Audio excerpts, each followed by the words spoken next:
Hey guys, welcome back. Time for another tier list while I've got a minute.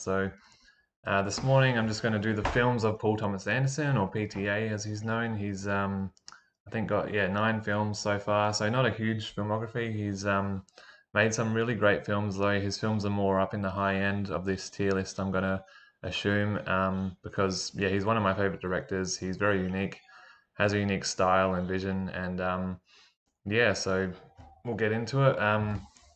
With There Will Be Blood first. So this is a classic, obviously. This is probably one of his two or three most famous films. It's definitely an S tier film.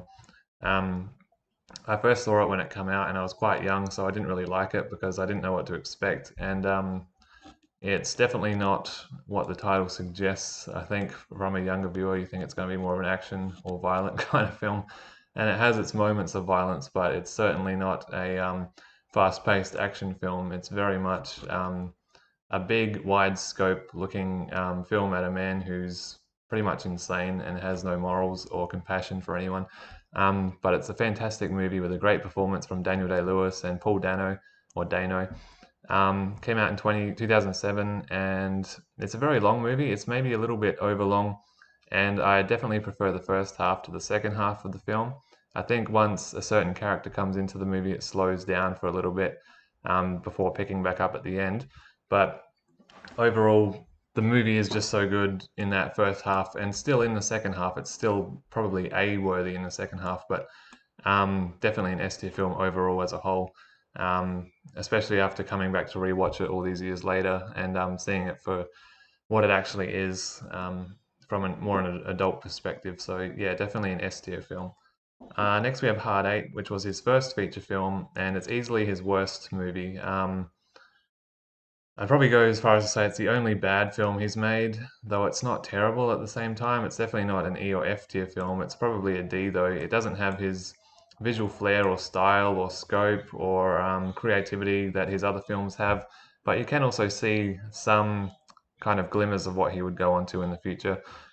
It's an okay movie. It's kind of bland and boring at times, but you get John C. Riley and Philip Baker Hall, who come into his later films quite a fair bit as well. Gwyneth Paltrow is also in the movie, and Philip Seymour Hoffman has a small role, and that's probably the best scene in the film that he's in. But overall, it's just kind of average D film for me.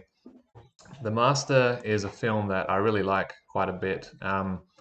Not an S tier, but it's definitely an A. Joaquin Phoenix probably gives his best performance that I've ever seen. Like probably it's a tie between this and Walk the Line or Joker, but I reckon this is still probably his best performance. Philip Seymour Hoffman's great. Amy Adams is great. It's a really interesting film. It's not a film that I think you can pick up on the entire story in the first viewing because it's not very straightforward. It's kind of hidden in scope. It kind of is a little bit about Scientology, I guess, but not really. It's more so about these two lead characters developing their friendship from opposite spectrums or opposite sides of a scale.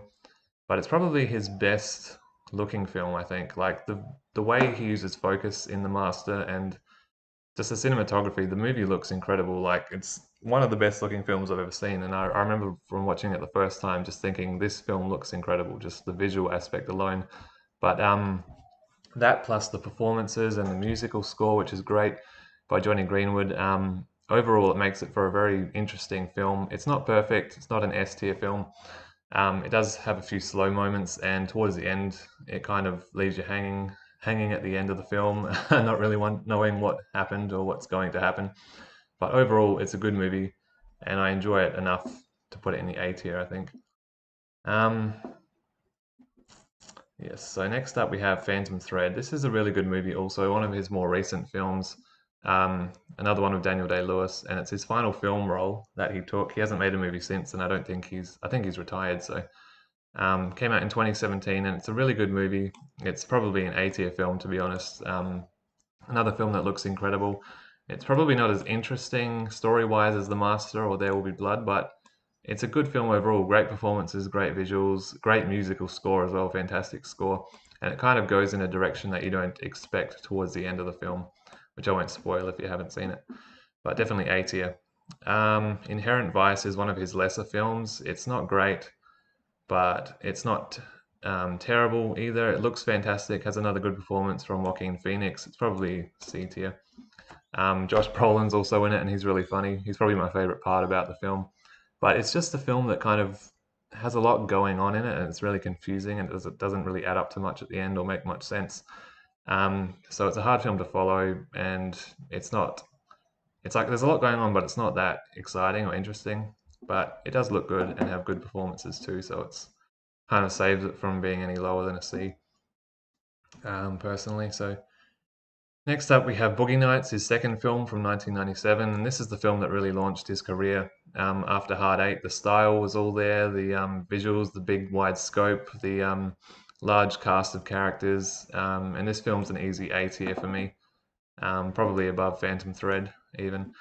Starring Mark Wahlberg, you've got Philip Seymour Hoffman back, a lot of characters. It's just one of his big ensemble cast films that he kind of did in the late 90s.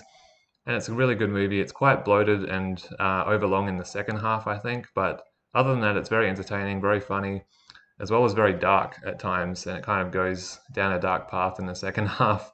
I haven't seen it for a few years, but I do remember it being really good and worthy of an A tier.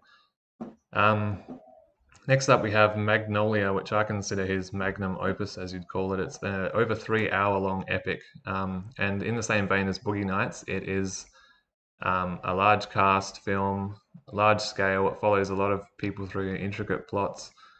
Tom Cruise gives one of his best performances here. It's easily an S tier for me, and it's actually my favorite Paul Thomas Anderson film. It's funny because a lot of lists I see put Magnolia either up the top or at the bottom. Doesn't seem to have much of a middle ground. People either really like it or really hate it. And I think it's fantastic. It's like over 3 hours long, but it's brilliant. And I never get bored with this film. I think it's really dark and really emotional.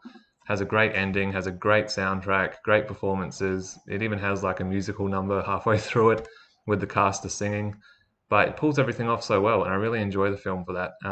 It's really big in scope. It was only his third film, but it really made him stand out early, I think, with those Boogie Nights and Magnolia coming out close together.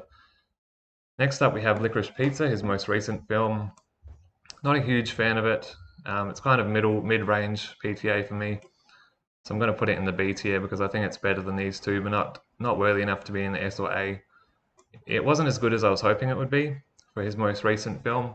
It had its moments. It was funny. It had a good cast. Bradley Cooper was good.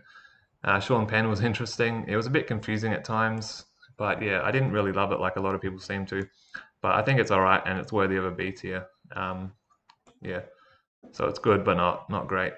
And last but not least, we have Punch Drunk Love from 2002.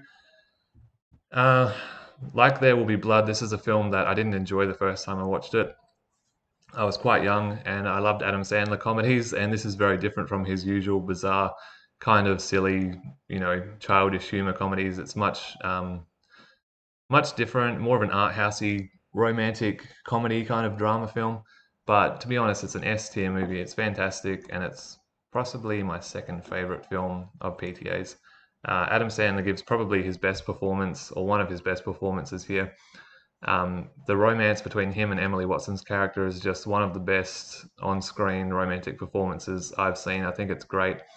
I think it's super uncomfortable, this film. I don't know, it captures this weird kind of anxiety and loneliness, this strange feeling, but it works so well for the film that Adam Sandler just plays such a strange character in it, who's kind of got all this repressed anger under the surface. And yeah, I love the soundtrack. I love the look of the film. It's the scenes in Hawaii about halfway through are great. The random outbursts of violence from Sandler's character are funny. And it just has this really sweet kind of emotional core to it. And it's weird that he made this movie after Magnolia because it's like a small 90-minute short film with Adam Sandler in this kind of art house comedy, but it works so well. And as I said, yeah, I didn't like it the first time I watched it when I was young, but coming back to it, I really think it's one of his best films. Yeah, so that's all of PTA's films so far. He has 9, and as you can see, he's quite top heavy there with the 3 S tiers, 3 A tiers, and only 1 B, C, and D. I'd highly recommend all the S and A tier films. They're fantastic. Like all 6 of these are great. And even Licorice Pizza is good. But yeah, I wasn't huge on Inherent Vice or Hard Eight, but definitely check him out if you haven't seen any of these top films. He's definitely a director worth checking out, and I can't wait to see what he does next, to be honest. And yeah, so thanks guys for watching. Please subscribe if you want to see more, and hopefully I'll get around to making more tier lists very soon for you guys. So thanks, bye.